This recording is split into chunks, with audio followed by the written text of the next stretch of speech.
మా తమ్ముడు వాళ్ళు వచ్చారన్నాను కదా, మా తమ్ముడు వాళ్ళు వచ్చినప్పుడు మేమందరం కలిసి ద్వారకా వెళ్ళామన్నమాట.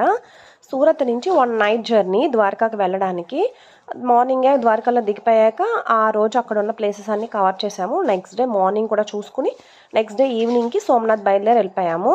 అండ్ సోమనాథ్ వెళ్ళిన రోజు నైటే మళ్ళీ మేము రిటర్న్ బయలుదేరిపోయామన్నమాట సూరత్కి. అంటే 3 డేస్ జర్నీ పెట్టుకున్నాం అంతే, 3 డేస్ ప్లాన్ కింద. సో అక్కడ దిగగానే మేము ఇలా హోటల్లో చెక్ ఇన్ అయిపోయాము. అక్కడికి వెళ్ళాక ఆటో వాళ్ళే తీసుకువెళ్ళారు. ముందైతే ఏం హోటల్స్ బుక్ చేసుకోలేదు. త్వరగా ఫ్రెష్ అయిపోయి ఇంకా టెంపుల్స్ అన్నీ కవర్ చేసేద్దాము, త్వరగా అవగొట్టుకుందాం అన్నట్టు వచ్చాము. ఇది ఓం శాంతి వాళ్ళ ఆశ్రమం అంట, బాగుంది చూడటానికి. నెక్స్ట్ అయితే గాయత్రి మాత మందిర్కి వెళ్ళామట. ఇది చాలా అంటే చాలా ప్లెజెంట్గా ఉంది. పక్కనే బీచ్ ఒకటి ఉంది, ఇంకా ప్లెజెంట్ ఉంది.